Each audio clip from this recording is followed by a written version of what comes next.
Hello everyone. Last class में हमने email के स्ट्रक्चर्स के बारे में पढ़ा था और आज हम उसका सेकंड चैप्टर का दूसरा पार्ट स्टार्ट करेंगे जो कि है एफटीपी। ठीक है, जिसका फुल फॉर्म होता है फाइल ट्रांसफ़र प्रोटोकॉल। ओके, तो file transfer protocol is commonly used protocol for exchanging file over network that support the TCP/IP protocol। तो फाइल ट्रांसफ़र प्रोटोकॉल हमारी मदद करता है जब हम किसी नेटवर्क पे एक फ़ाइल एक जगह से दूसरी जगह भेजते हैं, जो भी TCP/IP प्रोटोकॉल को फॉलो करता है जो नेटवर्क। ठीक है, TCP/IP is the main protocol use for communication over internet and intranet. तो TCP/IP जो हमारा होता है वो मेन प्रोटोकॉल होता है। TCP का फुल फॉर्म होता है ट्रांसपोर्ट कंट्रोल प्रोटो।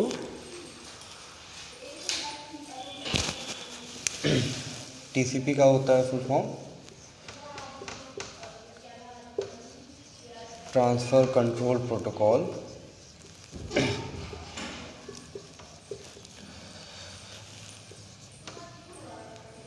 और IP होता है हमारा। तो TCP और IP के बेस पे यही दोनों प्रोटोकॉल फॉलो होते हैं, इंटरनेट प्रोटोकॉल। तो TCP/IP के बेस पे जो भी नेटवर्क इन दोनों प्रोटोकॉल को फॉलो करता है उससे हम फाइल एक जगह से दूसरी जगह पे भेज सकते हैं। ठीक है, there are 2 computer involve in FTP transfer. तो जब भी हम एक जगह से दूसरी जगह फ़ाइल भेजेंगे तो मतलब एक कंप्यूटर से दूसरी जगह कंप्यूटर पे भेज रहे हैं, करेक्ट। तो उसमें हम एक को बोलेंगे FTP क्लाइंट और एक को बोलेंगे FTP सर्वर। क्लाइंट और FTP server. An FTP server is a communication that is running FTP server software and FTP server listen on the network for connection request from other computer। तो जो FTP server होता है वो उसके ऊपर हम लोग FTP का जो सॉफ्टवेयर है उसको इंस्टॉल करते हैं उस कंप्यूटर पे, और ये किसी भी नेटवर्क पे कोई रिक्वेस्ट आ रही है उसको लिसन करता है कि किस नेटवर्क से कौन सी रिक्वेस्ट आ रही है। FTP क्लाइंट क्या होता है? क्लाइंट मतलब कंज्यूमर, जो हम रिक्वेस्ट भेजते हैं। ठीक है, FTP client is a computer that is running FTP client software and FTP client computer initiate a connection to the server। तो ये FTP client क्या होता है? रिक्वेस्ट इनिशिएट करता है FTP सर्वर को। ठीक है, Once connected, the customer can do a number of file manipulation operations such as uploading file to the server, downloading file from the server, renaming or deleting file on the server and so on। तो एक बार जब ये connection FTP client और FTP server के बीच में बन जाता है तो उसके बाद यूज़र कुछ भी कर सकता है, जैसे अपलोड इस सर्वर पे अपलोड फाइल कर सकता है, इस सर्वर से डाउनलोड फाइल कर सकता है, उसको रीनेम कर सकता है। ठीक है, virtually every computer platform support FTP। तो इसका मतलब ये है कि जो भी हमारे पास कंप्यूटर होता है, लोकल कंप्यूटर, वो FTP को फॉलो करता है। This allow any computer connected to TCP/IP based network to manipulate file or another computer on the network regardless of which operating systems are involved। तो हमारे कंप्यूटर पे कोई भी ऑपरेटिंग सिस्टम हो, ठीक है, चाहे वो एप्पल का मैक OS हो, ठीक है, या हमारे जो हम लोग जनरली यूज़ करते हैं विंडोज़ हो या लाइनक्स हो, कोई भी ऑपरेटिंग सिस्टम होगा तो उस पर ये FTP ऑलरेडी रहेगा, जिसकी वजह से हम फाइल मैनिपुलेशन कर सकते हैं। ठीक है, अब इसके अंदर पार्ट आता है downloading and uploading file from the remote site. ठीक है, previous section mentioned some FTP software that let you install and create FTP server and client computer. You can connect to the FTP server by installing any of these programs। However, you can also connect to the FTP server through Windows Explorer। Also in the following lines we are explaining the same। ठीक है, तो ये कह रहा है कि आप internet पे भी जाके FTP सर्वर से कनेक्ट हो सकते हो। ठीक है, आपको ज़रूरी नहीं है कि दूसरा कंप्यूटर ही आपका एक FTP सर्वर हो, आप इंटरनेट पे भी जाके एक FTP सर्वर से कनेक्ट हो सकते हो। ठीक है, after installing the required software for FTP access, before you connect to FTP server, you need to know its web address and user name and password. there are many FTP servers that allow anonymous or guest access. That is, you need to be not to be registered user of this FTP server. तो जो भी हम internet पे FTP server से connect होते हैं तो कभी कभार वो यूज़र नेम और पासवर्ड हमारा मांगता है, लेकिन बहुत सारे वेबसाइट ऐसे होते हैं जो आपको एज ए गेस्ट भी अलाउ करते हैं फाइल डाउनलोड या अपलोड करने के लिए। ठीक है, connecting to the FTP server and uploading files. ठीक है, तो ये बोल रहा है to connect to FTP server you need to follow this steps as given below. Open window explorer और फाइल एक्सप्लोरर। ठीक है, in the address bar of the window explorer type FTP followed by the address of the FTP server to which you want to connect. We are going to connect FTP freestone.net, so we type this address in the address bar. Window File Explorer now connect to the FTP server, and if the connection is established without problem, you get to see all the folder on the server if the were on the computer. So सब ये हमारे computer पे जो आपका ये search वाला option होता है, ठीक है, ऊपर यहाँ पे आप डाल सकते हो कि FTP किस वेबसाइट से आपको कनेक्ट होना है। तो इसमें एग्जांपल दिया है freesource.net। ठीक है, freesource.net। तो जब आप इससे एक बार कनेक्ट हो जाओगे तो आप यहाँ पे जितने भी इस नेटवर्क पे फाइल्स पड़ी होंगी वो आपको दिखने लगेंगी। अगर आपको कोई फाइल्स अपलोड करनी है वो भी यहाँ आ जाएगी। अगर आपको कोई फाइल डाउनलोड करनी है तो वो भी आप कर सकते हो, कॉपी पेस्ट।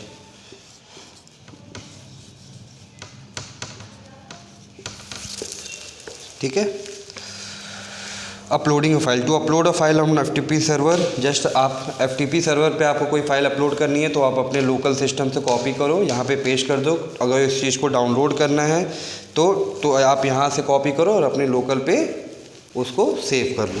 ठीक है, remote login and file transfer protocol. Previous section talked about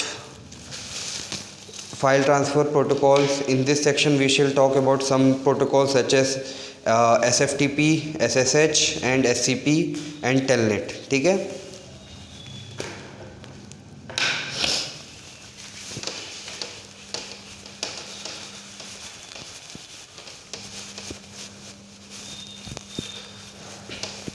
तो हमने प्रीवियस सेक्शन में FTP के बारे में कुछ चीज़ें पढ़ी। अब हम जानेंगे कि हम और बहुत सारे प्रोटोकॉल्स हैं उसके बारे में जानेंगे। ठीक है, तो इसमें पहला आता है टेलनेट। ठीक है, Telnet is an older internet utility that let you log on to the remote computer system. तो टेलनेट जो है कि एक पहले इंटरनेट पे ये यूज़ होता था और बहुत पुराने ज़माने पे टेलनेट यूज़ किया जाता था। किस लिए?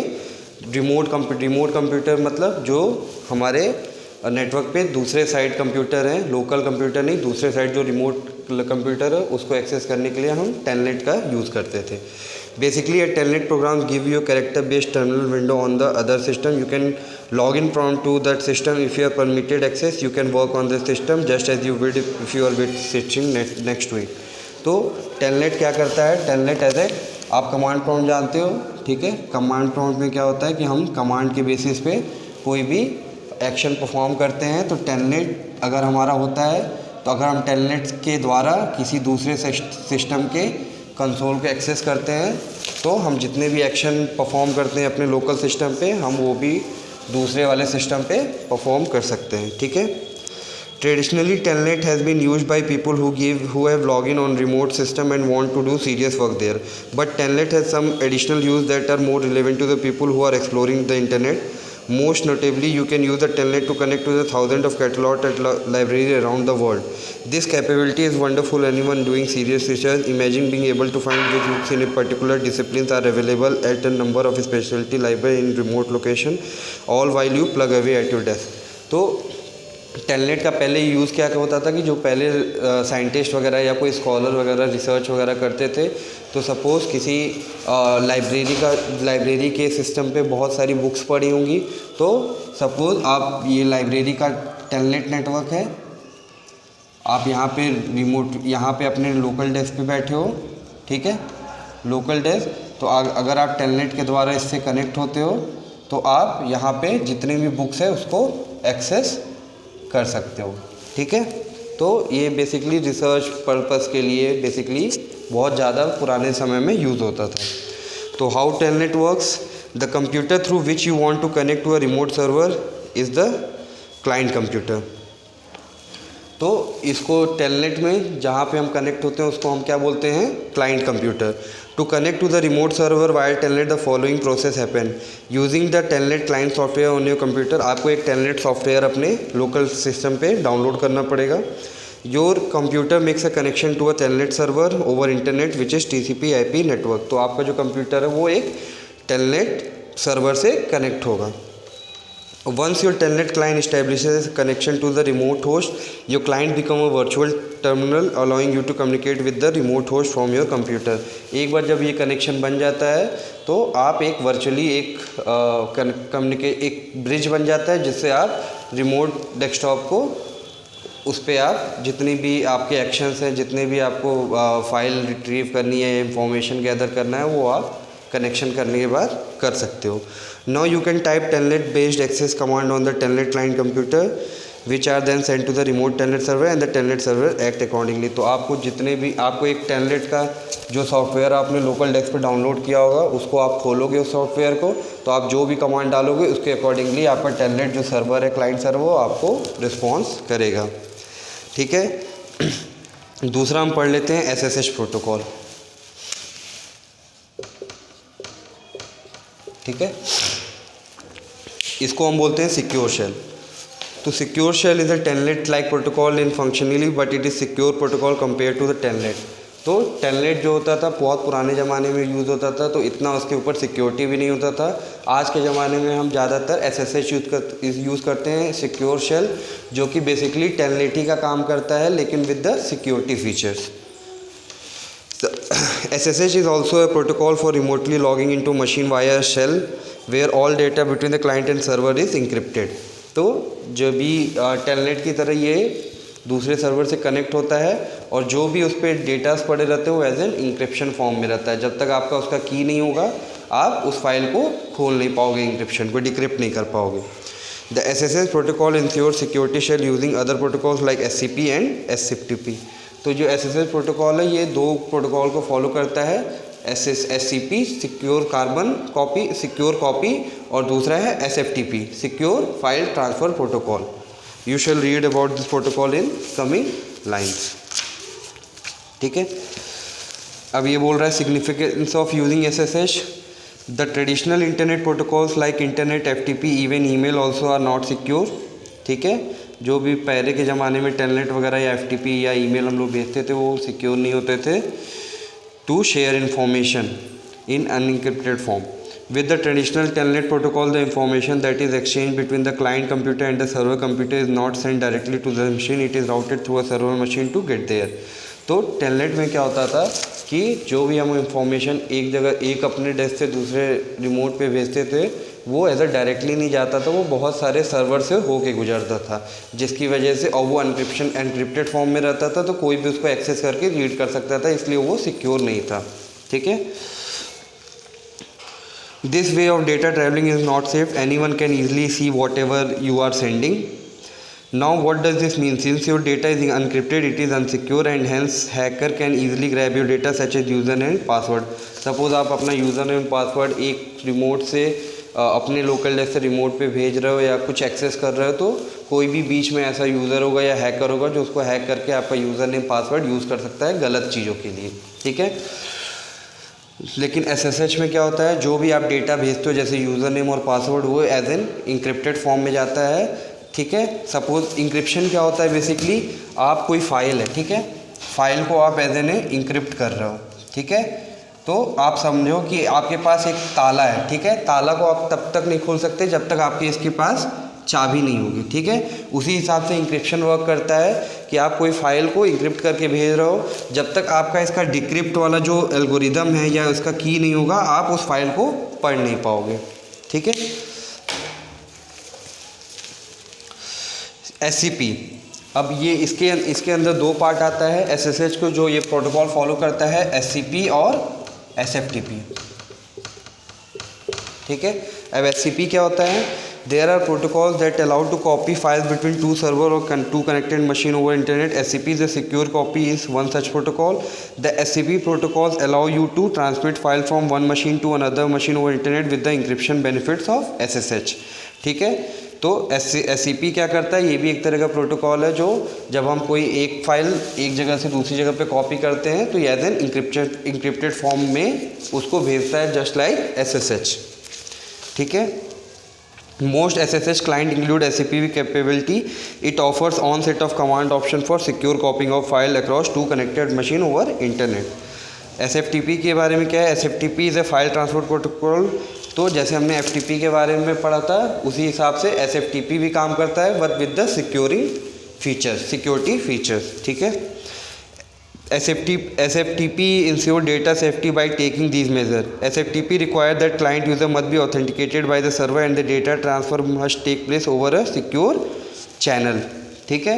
तो जब भी आपको कोई फाइल ट्रांसफ़र करनी पड़ेगी एक लोकल से दूसरी जगह, एक साइड से दूसरी साइड, तो जो दूसरा साइड है उसको पहले आपको ऑथेंटिकेट करना पड़ेगा कि ये जो यूज़र कोई डेटा भेज रहा है ये सही यूज़र है कि नहीं. ऑथेंटिकेशन के बाद वो एज ए सिक्योर चैनल के ऊपर वो डेटा भेज सकते हैं. All data is encrypted from before being sent across the network. तो जितने भी डेटा अगर नेटवर्क के अक्रॉस भेजते हैं वो पहले उसको इंक्रिप्ट करते हैं तब जाके भेजते हैं. SFTP encrypt both command and data providing effective protection against common networking security risk. ठीक है. अब कुछ वेब सर्विसेज है जिसके बारे में हम पढ़ लेते हैं. ठीक है.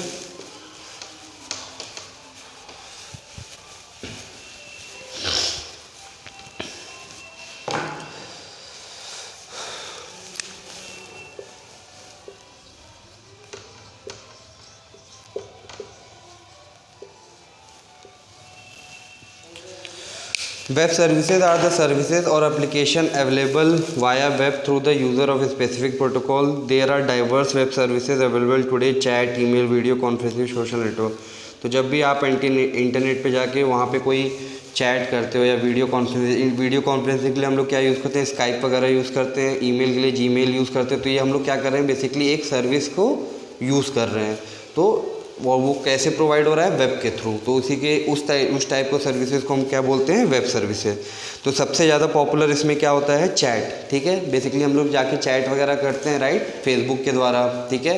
पहले आउटलुक पहले वो चलता था याहू वगैरह पे भी हम मैसेंजर के थ्रू एक दूसरे से चैट करते थे. Chatting is one of the popular service over internet. Chatting is the like text phone. In telephonic conversation, you say something, people hear it and respond. You hear their response on the spot and can reply instantly. In the same manner, in chatting, you type a message on a screen which is immediately received by the recipient. Then the recipient can type a message and respond to your message which is received by you instantly. ठीक है. Commonly used type of chat. ठीक है. तो इसके commonly जो इसके chat में use करते हैं वो क्या क्या होते हैं. एक होता है IM, इसका नाम होता है इंस्टेंट मैसेजिंग. जैसे फेसबुक वगैरह पे हम उसका मैसेंजर खोल के कोई भी मैसेज को टाइप करते हैं और उसको सेंड पे क्लिक करते हैं, वो तुरंत रिसीवर को रिसीव हो जाता है. It is a type of communication service via IM software that enables one two create kind of private chat connection.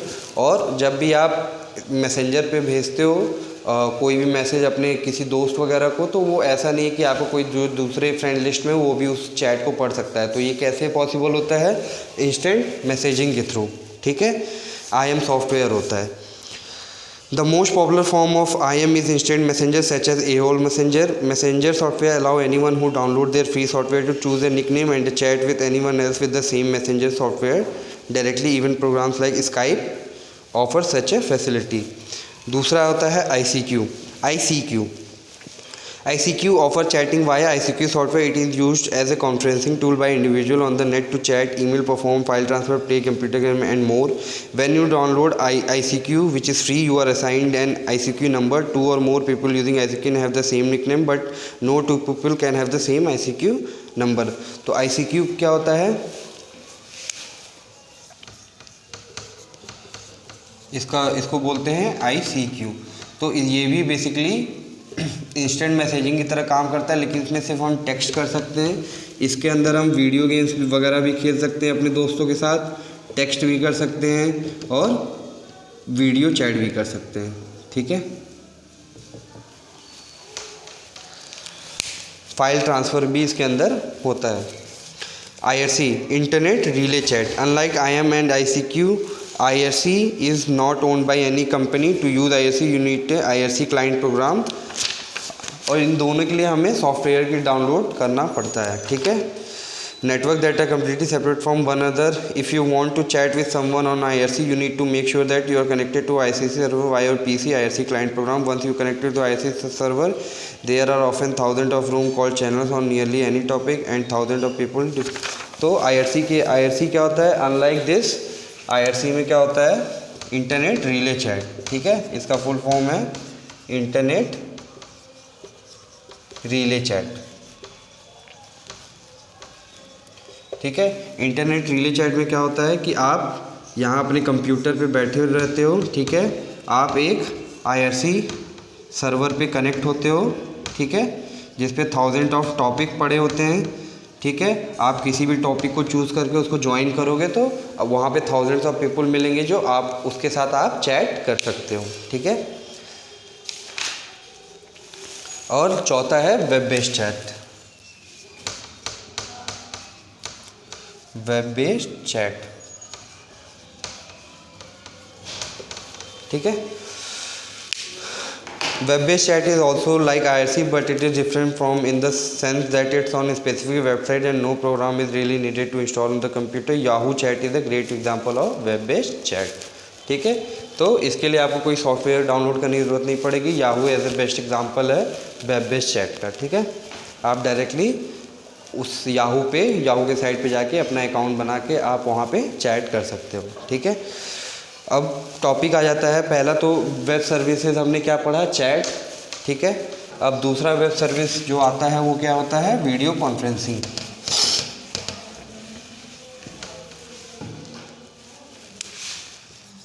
Video conferencing, ठीक है, हम डे टू डे लाइफ में वीडियो कॉन्फ्रेंसिंग करते हैं। ठीक है, the next dimension in the internet is a video phone. People who have a multimedia PC with a camera and video compression hardware, access to the internet over an ordinary telephone line and video phone software can see each other while talking, which is called video conferencing. Video conferencing basically क्या होता है कि हम लोग एक दूसरे का image भी देख पाते हैं, हम लोग एक दूसरे की वीडियो भी देख पाते हैं आमने सामने, उसी के द्वारा हम चैट भी कर सकते हैं। ठीक है, स्काइप वगैरह इसके बेस्ट एग्जांपल है। ठीक है, एरिया ऑफ एप्लीकेशन, इसके एरिया ऑफ एप्लीकेशन क्या है वीडियो कॉन्फ्रेंसिंग का? जब भी हम कंपनी वगैरह में कॉल करते हैं तो कंपनी जो कोई बड़ी बड़ी कंपनी होती है जैसे गूगल वगैरह, तो उसके जो ऑफिसेज होते हैं पूरे ऑल अक्रॉस द ग्लोब फैले रहते हैं। तो अब हम अगर फेस टू फेस नहीं बात कर पाते तो हम वीडियो कॉन्फ्रेंसिंग के थ्रू एक दूसरे से बात कर सकते हैं। ठीक है, तो इसके कॉमन यूज़ क्या क्या हैं? बिजनेस के रूप में डिस्टेंस लर्निंग, आजकल कोविड के टाइम यही चल ही रहा है डिस्टेंस लर्निंग। तो वीडियो कॉल के थ्रू हम टीचर से पढ़ते हैं तो डिस्टेंस लर्निंग भी कर सकते हैं। टेली कम्युनिकेशन विद क्लाइंट्स, हम अपने क्लाइंट्स के साथ जो बहुत कहीं दूसरी जगह बैठे हैं उनके साथ भी वीडियो कॉन्फ्रेंसिंग पे डिस्कस कम्युनिकेशन कर सकते हैं। लीगल इन्वायरमेंट, टेलीमेडिसिन, मीडिया, बहुत सारी चीज़ें हैं जो इसके थ्रू हम वीडियो कॉन्फ्रेंसिंग के थ्रू कर सकते हैं। ठीक है, advantage and disadvantage of video conferencing, तो सबसे बड़ा एडवांटेज इसका ये है कि हमें कहीं ट्रैवल नहीं करना पड़ता। ठीक है, हमारे पैसे भी बचते हैं, हमारा टाइम भी बचता है। ठीक है, और ये एक सेफ़ ऑप्शन भी है। ठीक है, allow conducting meeting with people at different location across the globe, तो हम ग्लोब पे कहीं भी किसी से भी वीडियो कॉन्फ्रेंसिंग कर सकते हैं किसी भी time. You can see people as well as a hear them, this mean you can see their body language which you can't do with, तो हम टेलीफोन जब भी फ़ोन पे बात करते हैं तो फ़ोन पे हम उनके बॉडी लैंग्वेज को नहीं देख पाते कि वो एक्चुअली जो कहना चाह रहे हैं वो एक्ट भी कर पा रहे हैं कि नहीं। तो बेसिकली ये हमने बॉडी कम्युनिकेशन को भी रिप्रेजेंट करने का एक बहुत बढ़िया तरीका है। ठीक है, you can all view a document on the screen eight the same time, अगर वो सामने वाला वीडियो कॉन्फ्रेंसिंग बंदा आपको कुछ दिखाना चाह रहा है किसी डॉक्यूमेंट के थ्रू तो वो आप उस पर देख सकते हो। Ideas and knowledge can be communicated between all those at meeting very quickly and response gathered phone पे उतनी बढ़िया से जो इन्फॉर्मेशन की एक्सचेंज होती है उतनी बढ़िया तरीके से नहीं होती है। वीडियो कॉन्फ्रेंसिंग पे as a face to face वाली चीज़ें आती है, इसलिए जो चीज़ें होती हैं वो अच्छे से कन्वे हो पाती है, मैसेज और इन्फॉर्मेशन अच्छे से कन्वे हो पाता है। Video conferencing is an excellent way of keeping in touch with the friends and family. तो फ्रेंड एंड फैमिली से हम बेसिकली चाहते हैं कि उनसे हम आमने सामने बात करें, फ़ोन पे उतनी अच्छी तरीके से बात नहीं हो पाती, इसलिए हम वीडियो कॉन्फ्रेंसिंग अपने रिलेटिव्स, अपने फ्रेंड, अपने फैमिली के साथ कर सकते हैं। डिसएडवांटेज क्या है इसका? वीडियो कॉन्फ्रेंसिंग के लिए सबसे बड़ी चीज़ है कि आपको एडिशनल सॉफ्टवेयर वगैरह अपने सिस्टम पे डालने पड़ेंगे, ठीक है। A very reliable fast data link is needed to conduct, और जैसे कि आप जानते ही हो कि video chat normal mobile data वगैरह पे बहुत फंस के चलता है, क्लियर वीडियो नहीं आता, तो इसलिए इसका ये भी बहुत बड़ा डिसएडवांटेज है कि जो आपके पास इंटरनेट है वो बहुत, उसकी स्पीड जो है बहुत फास्ट होनी चाहिए। Even with the fast connection there might be slightly delay between response. आप देखते हो कि अगर आपके पास कनेक्शन अच्छा होता है, स्पीड भी अच्छी आ रही होती है, तो कभी कभार जो सामने वाला वीडियो कॉन्फ्रेंसिंग पे चीज़ें बोल रहा होता है, बहुत देर बाद रिस्पॉन्स आता है, बहुत देर बाद वीडियो अपलोड होता है, ठीक है। The video camera might not able to see all the parts of the room at the same time, some people might not be easy to see at the meeting, ठीक है। हम video conferencing का एक proper area होता है जो उतना ही हम देख पाते हैं, अगल बगल की चीज़ों को नहीं देख पाते, ठीक है। फिर इसके बाद थर्ड चीज़ आता है ई लर्निंग, ठीक है। ये भी एक तरीके की वेब सर्विस है। ई लर्निंग जो बेसिकली हम डिस्टेंस लर्निंग प्रोग्राम की बात करते हैं, ठीक है, कि आप जाके वेब पे कोई चीज़ें पढ़ रहे हो, जैसे कोई बहुत सारी यूनिवर्सिटीज़ होती हैं जो अपनी कोर्सेज़ को किसी अपने वेबसाइट पे डालती हैं, तो कोई अगर ऐसा आदमी है या ऐसा कोई पर्सन है जो यूनिवर्सिटी नहीं जा सकता या कुछ उसको दिक्कत है, तो वो वेब पे जाके उन सारे कोर्सेज़ को पढ़ सकता है, तो इस सब टाइप को क्या बोलते हैं? E learning. E learning is a learning that take place in an electronic simulated environment. E-learning, web-based training, internet-based training and computer-based training are the next generation instruction method being developed today, ठीक है। Benefits क्या हैं e learning की? कि वही जैसे video conferencing की होती है कि आपका ये टाइम बचाता है, आपको रोज़ ट्रैवल नहीं करना पड़ता है, ठीक है। E learning is self directed and self paced. E learning में क्या होता है, अगर कोर्सेज वहाँ पे पढ़े हैं, अब जैसे नॉर्मल टीचर होता है जो क्लास में पढ़ाता है तो वो अपने पेज से पढ़ाता है, आपको जल्दी जल्दी चीज़ों को समझ के लिख के समझना पड़ता है। लेकिन ई लर्निंग में क्या होता है कि आपको जब तक चीज़ें समझ नहीं आ रही हैं, आप आगे नहीं पढ़ते, तो अपने हिसाब से आप ई लर्निंग को एक्वायर करते हो। ई learning is interactive and hands on, बहुत ज़्यादा इंटरेक्टिव होता है। क्यों ई लर्निंग? क्योंकि आप जो चीज़ें वहाँ पे डेटा या कोई भी कोर्सेज पढ़े हुए हैं, ठीक है, उसको आप अच्छे से समझते हो, ठीक है। E learning is flexible, learning can take place and flexible होता है बहुत। आप जैसे स्कूल जो होते हैं सिर्फ दिन में ही चलते हैं, लेकिन ई लर्निंग का ऐसा कुछ नहीं है, आप रात में भी जग के उसको पढ़ सकते हो, दिन में भी या सुबह के टाइम, आपको जब मन करे, आपके लिए जब वो सूटेबल हो, आप ई लर्निंग कर सकते हो। Consistent delivery, e-learning eliminates the problem associated with different instructor teaching slightly different material on the same subject। तो e-learning में क्या होता है कि बहुत सारे टीचर्स ऐसे होते हैं कि जो आपको एक ही चीज़ को 3-4 बुक से पढ़ाते हैं, लेकिन ई लर्निंग में ऐसा नहीं होता है। उसमें जो कोर्सेज दिए रहते हैं, उसके जो अंदर टॉपिक्स रहते हैं वो कंसिस्टेंट होते हैं, आपको कहीं और दूसरी जगह से रेफरेंस लेने की ज़रूरत नहीं पड़ती। ईज़िली मैनेजेबल भी होते हैं। अगर आपको कोर्सेज हैं, कुछ डाउनलोड करना है, आपको कोई कोर्स नहीं समझ में आ रहा है, ठीक है, तो आप डाउनलोड कर सकते हो, उसको बार बार पढ़ भी सकते हो, ठीक है। आप उसमें ई लर्निंग में सेल्फ असेसमेंट वाले भी कोर्स बहुत ज़्यादा होते हैं, वो वीकली टेस्ट लेते हैं, आप अपने टाइम के हिसाब से भी उस पर टेस्ट दे सकते हो, ठीक है। और ये एप्लीकेशन एरिया बता रहा है ई लर्निंग की, ठीक है। तो इसमें जैसे ई लर्निंग कोर्सवेयर, जैसे मैंने आपको बात की कि जो कॉलेजेस होते हैं वो अपने कोर्सेज को अपलोड करते हैं, तो ऐसा ई लर्निंग कोर्सवेयर हो गया। ई क्लासरूम भी, जैसे आजकल कोविड-19 के टाइम चल रहा है, ठीक है, कि वीडियो के थ्रू हम बेसिक जो हमारी एकेडमिक रिक्वायरमेंट है उसको पूरी कर रहे हैं, ठीक है, एज ए क्लासरूम में ही। असेसमेंट वगैरह जैसे मैंने आपसे बताया, वीकली असेसमेंट होते हैं, ठीक है, वो भी हम ई लर्निंग के थ्रू बहुत अच्छे से कर सकते हैं। E simulation based learning is very useful. तो ई सिमुलेशन में क्या होता है, जैसे कभी कभार ऐसी चीज़ें होती हैं जो मैथ, जैसे अगर आप फिज़िक्स पढ़ते हो, मैथ पढ़ते हो, ठीक है, तो कभी कभार ऐसी चीज़ें होती हैं जो आपको बोर्ड पे नहीं समझ में आती, लेकिन जब उसका विजुअल रिप्रेजेंटेशन आपको समझाया जाता है कि ऐसा वो चीज़ दिखता है, राइट, तो आप उसको अच्छी तरीके से समझ सकते हो, ठीक है।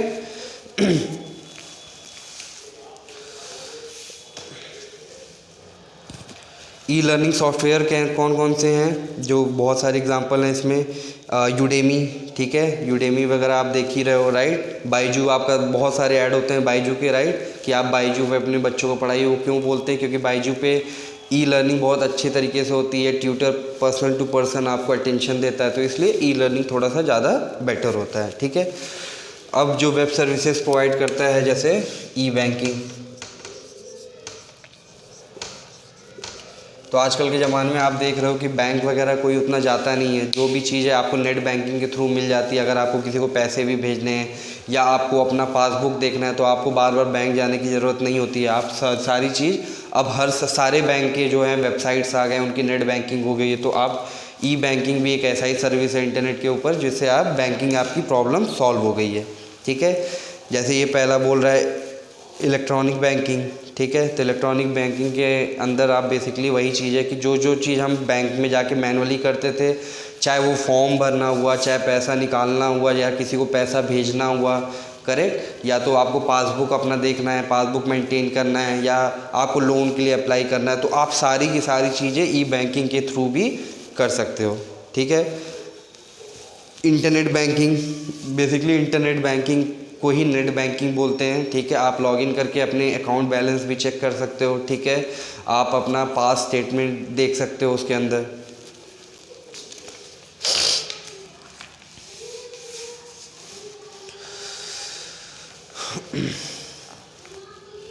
और इसके बेसिकली एडवांटेजेस क्या हैं ई बैंकिंग की, कि इसकी वर्ल्ड वाइड कनेक्टिविटी होती है। आप रात में भी अपना इंटरनेट बैंकिंग यूज़ कर सकते हो, राइट। अब मोबाइल बैंकिंग क्या होता है कि अब जैसे इंटरनेट बैंकिंग ये होता है कि आप अपना सिस्टम खोलते हो, सिस्टम के ऊपर जाके आप वेबसाइट का नाम वगैरह डालते हो, तब उस पर लॉगिन कर पाते हो। अब मोबाइल बैंकिंग का मतलब है कि मोबाइल बैंकिंग में आप उस पर्टिकुलर बैंक का सॉफ्टवेयर ऐप डाउनलोड करते हो और उस ऐप में लॉगिन करके वो सेम फंक्शनैलिटी आप परफॉर्म करते हो, ठीक है।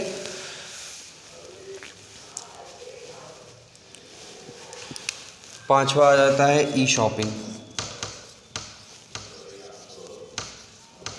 ठीक है।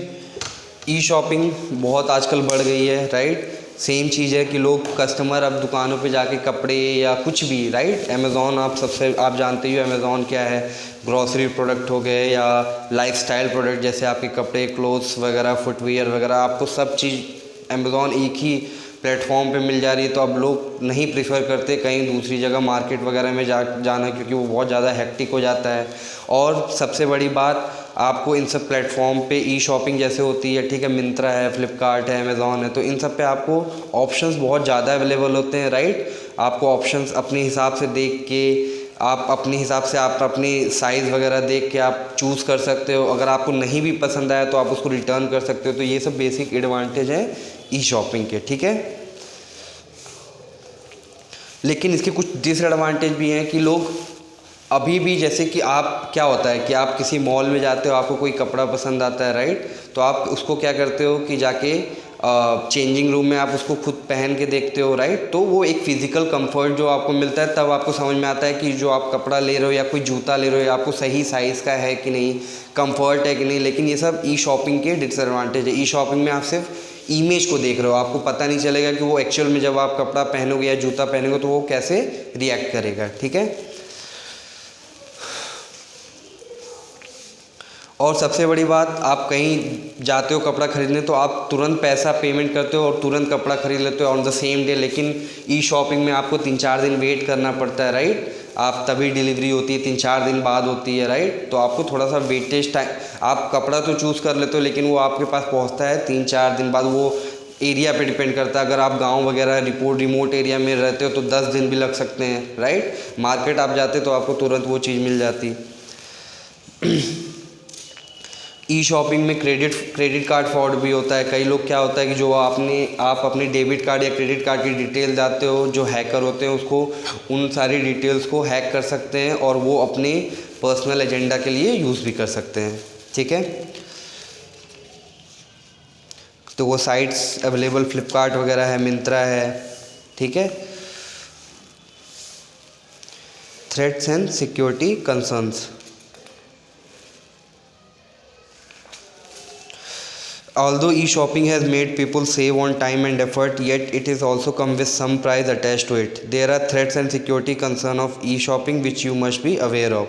थ्रेट क्या क्या, जैसे थ्रेट वगैरह क्या क्या हो सकता है कि आपका जो यूज़र नेम आईडी पासवर्ड है वो कोई भी हैक करके उसको यूज़ कर सकता है, राइट। वायरस वगैरह भी होते हैं, ठीक है। कई सारे ऐसे ई शॉपिंग प्लेटफॉर्म पे बहुत लोग वायरस डाल देते हैं। जब आप किसी लिंक को क्लिक करते हो तो वो वायरस आपके लोकल सिस्टम पे डाउनलोड हो जाता है और वो आपके कंप्यूटर को मेल फंक्शन कर देता है, राइट। अब कई बार अनवांटेड स्पैम भी आ जाते हैं, ठीक है। कई बार आपको देखता होगा कि आप ई शॉपिंग पे जाओ, ठीक है, आपको मेल बहुत सारे आएंगे कि फ़्लिपकार्ट के कि ये ऑफ़र चल रहा है, इसको डाउनलोड करो। हो सकता है वो सही में ऐसी चीज़ें एक्चुअल हो, लेकिन बहुत सारे स्पैम मेल आपको मिलते रहते हैं कि यार आप ये ख़रीद लो, वो ख़रीद लो, इस साइट से वो ख़रीद लो। तो इस सब का भी बहुत ज़्यादा टेंशन रहता है, ठीक है। सबसे बड़ी बात, आप जब ई शॉपिंग पे रहते हो आप जब ऐसे जाके कपड़ा ख़रीदते हो तो आपसे जो वहाँ पे दुकानदार रहता है आपका एड्रेस नहीं पूछता है, लेकिन ई शॉपिंग के थ्रू आपका एड्रेस डिटेल भी लोगों को पता चल जाता है कि आप रहते कहाँ हो। तो ये भी एक बहुत बड़ा थ्रेट है, ठीक है। अब सिक्योरिटी कंसर्न क्या क्या है, ठीक है। Tricking the shopper, most commonly security concern is tricking the shopper, also known as social engineering technique. A mother maiden name is common challenge question by numerous sites. If one of these sites is strict to give away a password once the challenging question is provided, then not only has the site been compromised, but it is also like that the shopper has been used the same login ID password on the other site. A common scenario is that the attacker calls the shopper pretending to the representative from the site visited and extract information. The attacker then calls a customer service representative at the site posing as the shopper and provide personal information. The attacker then asks the password to be reset for a specified value. ठीक है। किसी अगर जैसे जो बहुत सारे hacker होते हैं वो क्या करते हैं, जैसे इस सब ई शॉपिंग ई कॉमर्स साइट पे जाके बोलते हैं कि मैं ये बोल रहा हूँ और मुझे उनका मैं पासवर्ड भूल गया हूँ, आप मुझे पासवर्ड दे दो। तो वो जो कस्टमर केयर पे बैठे रहते हैं वो बोलते हैं अच्छा ठीक है आप ले लो पासवर्ड, जिसकी वजह से अगर वो क्या होता है कि हमारी पर्सनल इन्फॉर्मेशन किसी अटैकर या हैकर को मिल जाती है, जिससे वो हमारा बहुत बड़ा सिक्योरिटी कंसर्न है, ठीक है।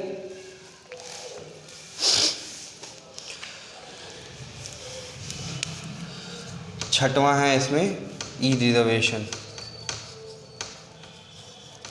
करेक्ट। आजकल आप देखते हो बहुत सारी, जैसे गो आई वीवो है, राइट। गो आई वीवो क्या करता है, आपको ट्रेन की भी टिकट देता है, फ्लाइट की भी टिकट देता है, होटल्स की भी टिकट देता है, राइट। IRCTC आपको ट्रेन की टिकट देता है। अब आपको क्या होता है कि आपको लंबी लंबी लाइन नहीं लगानी पड़ती है काउंटर पे जाके कि मुझे ट्रेन का टिकट चाहिए। अब लोग घर बैठे बैठे इन सब रिजर्वेशन साइट्स पे जाके अपनी रिजर्वेशन कर लेते हैं, राइट। तो बेसिकली ई रिजर्वेशन उसी कैटेगरी में आता है, ठीक है। सेफ्टी है, इजी है, राइट। अवेलेबल एनीवेयर, कहीं भी बैठ के आप अपनी टिकट कर सकते हो, कहीं के लिए भी कर सकते हो, राइट। अब तो ऐसे ऐसे प्लेटफॉर्म आ गए हैं जो सारी की सारी चीज़ें एक ही प्लेटफॉर्म पे दे देते हैं, जैसे गो आई वीवो हो गया, इक्सिगो हो गया। तो आपको फ़्लाइट, ट्रेन, बस कुछ भी आपको चाहिए, आपको एक ही जगह टिकट मिल जाता है, ठीक है। तो बेसिकली इसमें क्या इसको ई रिजर्वेशन कैसे करते हैं, आप अपनी बेसिकली उस साइट पे जाते हो। अगर आपको जैसे ट्रेन करना है तो आप डालते हो कि डेस्टिनेशन क्या है, कहाँ से बोर्ड कर रहे हो आप, आपको जाना कहाँ है, ठीक है। आप अपनी नाम वगैरह देते हो तो वो सब डिटेल आपकी टिकट पे आ जाती है, ठीक है। अब कुछ टॉपिक है जो हम अगले क्लास में करेंगे, ठीक है।